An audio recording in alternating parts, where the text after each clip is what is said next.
본 내용은 원작이 없는 짧은 이야기의 소재를 가져와 각색하여 만든 창작에 가까운 괴담입니다. 각색의 목적이 아닌 무단으로 도용하는 것을 금지한다는 점 양해 부탁드립니다. 동굴소오리 각색괴담. 주제 수호령. 사실 무서운 이야기라고 하기도 어색한 나의 경험담을 하나 기록해 놓으려고 한다.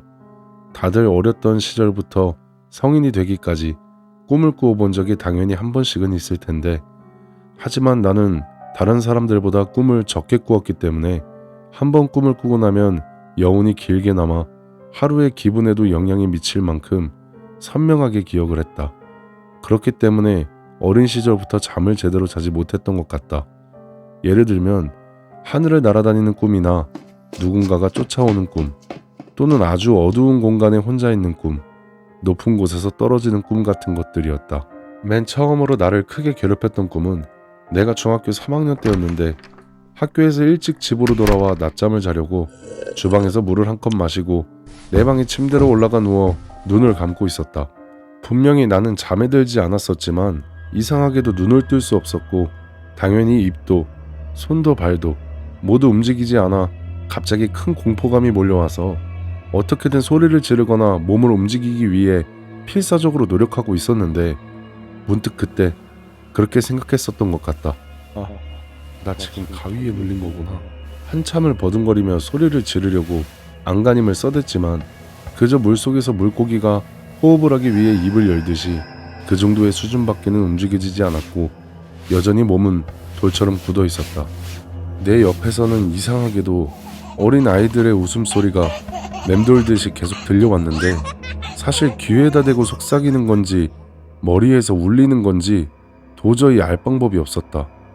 그 웃음소리는 계속해서 맴도는데 갑자기 소리가 커지며 내 왼쪽 다리를 확 잡아 끄는 듯한 느낌에 나는 경련을 일으키듯이 몸을 휘저어대며 가위에서 풀렸던 것 같다. 그리고 나서 다시 잠드는 것이 너무 두려워 그날에는 낮잠을 자는 것을 포기했던 적이 있었다. 그리고 그 당일날 밤이 되고 나서 다시 잠에 들게 되었었는데, 꿈속에서 나는 학교에서 등교를 하고 있었고 친한 친구도 옆에서 같이 수다를 떨면서 걷고 있었다. 있잖아, 나 오늘 낮잠 자려고 하다가 가위 눌렸었거든? 진짜 너무 무섭더라. 예? 진짜? 어떻게 됐는데? 내 귀에다 대고 막 깔깔거리고 웃는 소리도 들리고 몸은 안 움직이고, 그러다가 내 다리를 이렇게 잡았어? 정말 내 친구였는지도 모를 그 꿈속의 또래 아이는 갑자기 주저앉더니 내 왼쪽 다리를 꽉 잡으며 미친듯이 웃어댔고, 나는 그렇게 또 꿈에서 깨어났다. 꿈에서는 깨어났지만 내 방 밖에서는 부모님이 부부싸움을 하고 있었다. 하루 이틀 일이 아니었기 때문에 담담히 귀를 막고 눈을 감았지만 도저히 잠에 들 수 없었기 때문에 물이라도 한 컵 먹으러 방문을 열고 나가는 그 순간 아빠가 엄마의 뺨을 때리는 그 장면을 목격해버렸고, 난 그대로 잠옷만 걸친 채로 울면서 집 밖으로 뛰어나갔다. 슬리퍼를 신고 뛰다 보니 발이 아파와서 달리다가 멈췄던 곳은 한 놀이터였는데, 밤이다 보니 그 넓은 놀이터에는 아무도 있지 않았다. 바람은 나를 위로하려는 듯 살랑살랑 불어왔지만 그런 건 중요하지 않았고, 너무 슬픈 마음에 한참을 그네에 앉아 울고 있다 보니 뒤쪽 숲을 사이로 무언가 소리가 들려왔었다. 여자인지 남자인지도 모를 소리가 너무도 정확하게 들려와서 나는 너무 놀라 뒤를 돌아 주변을 살폈지만 숲을들만 바람에 흔들리며 살랑살랑 소리를 낼 뿐 아무리 고개를 이리저리 돌리며 둘러봐도 아무것도 보이지 않았었다. 그 이후로 잠에 들기가 너무 두려웠던 나는 자연스럽게 불면증 같은 증상이 생겨버렸고, 성인이 된 이후에도 수면 유도제 같은 것이 없으면 잠에 들기가 너무 힘들었다. 어렸을 때부터 지금까지 집안의 형편이 별로 좋지 않았기 때문에 거의 매일을 부모님이 싸우는 것을 지켜봐오며 자랐고, 금전적으로 도움을 주신 적도 없었기 때문에 나는 성인이 되고 어렵게 취업을 하고 나서 거의 1년의 시간을 집에다 돈을 가져다 주었지만 당연히 키워줬으니 받아야 한다는 부모님의 의견을 받아들이지 못했다. 그래서 짐을 챙겨 독립을 하게 되었는데, 그때 가지고 나왔던 내 짐은 옷가지들이 전부였다. 사계절을 공용으로 입던 티셔츠들과 점퍼 2벌, 슬리퍼 한 켤레와 운동화 한 켤레, 큰 캐리어에 담을 필요도 없었던 초라했던 내 짐들을 들고 그렇게 집을 나오게 되었다. 금전적인 문제에 시달리다 보니 당연히 친구들과의 만남도 자연스럽게 모두 끊어졌고 그냥 하루하루를 버텨가며 어떻게든 살아내야 할 수밖에 없었던 시절이었다.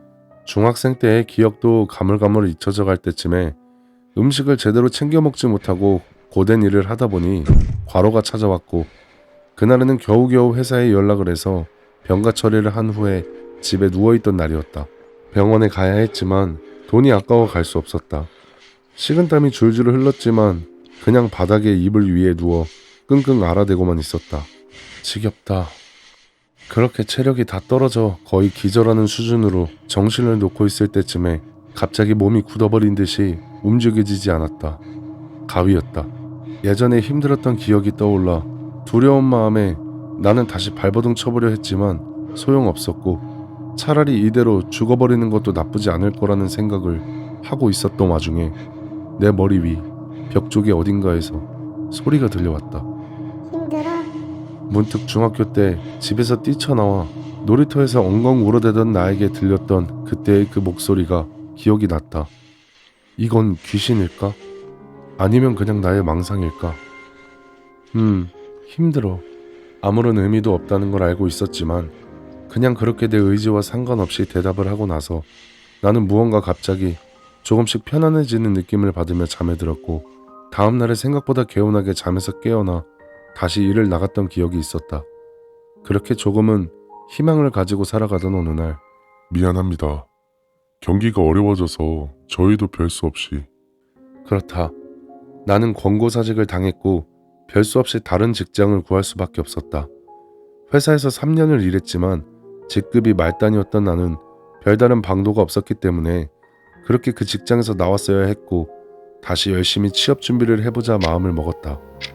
그렇게 2년이라는 시간이 흘렀고 지원서를 넣고 면접을 보는 족족 떨어졌다.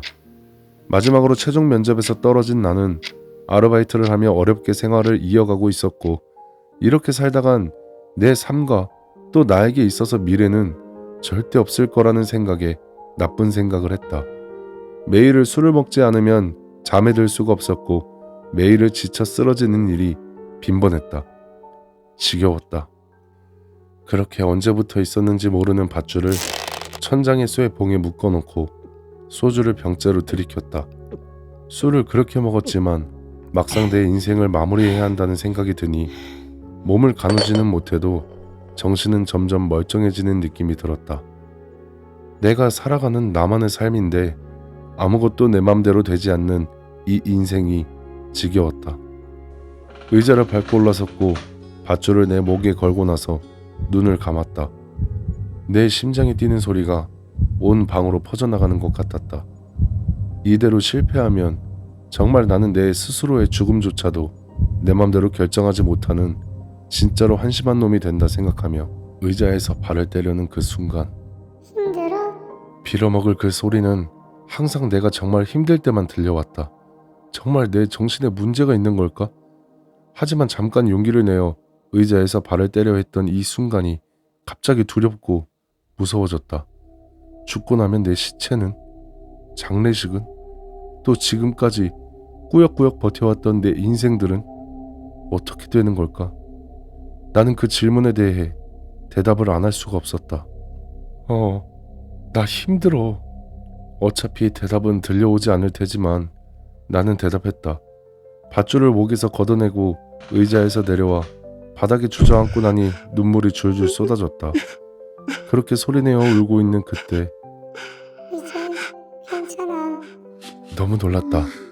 대답이 들려왔고 나는 뭔가 억울하고 답답한 마음에 그렇게 한참을 울어댔다. 정신을 차리고 나니 천장에 걸려있는 저 밧줄이 너무 보기 싫어서 가위를 가져와 잘라낸 뒤에 쓰레기통에 던져버렸고 나동그라져 있는 많은 술병들을 정리하기 시작했다. 흐르는 눈물을 닦고 콧물을 훌쩍거리며 한참 집 정리를 하고 있는 와중에 휴대폰이 울렸다. 확인을 해보니 문자 메시지였다. 돈을 내지 않은 것들이 많아 항상 연체에 관련된 연락이 자주 왔었기 때문에 휴대폰에 연락이 와도 평소에 확인을 잘 안 하는 편이었지만 무언가 이끌리듯이 휴대폰을 집어들어 문자 메시지를 확인했다. 면접을 보았던 회사에서 온 메시지였고 최종 합격을 축하하며 내일부터 출근하라는 내용의 문자 메시지였다. 나는 다시 열심히 살아봐야겠다 마음먹고 정말 열심히 살았던 것 같다. 하나 말해주자면 그 알 수 없는 소리는 내가 기록을 하고 있는 지금 이 순간까지도 들려온 적이 없다. 지금도 물론 항상 행복하다고 한다면 거짓말이겠지만 그래도 토끼 같은 내 새끼들과 사랑스러운 내 아내와 함께 행복한 삶을 살고 있다. 내가 지치고 힘들었던 그 시절에 날 도와줬던 그건 대체 뭐였을까?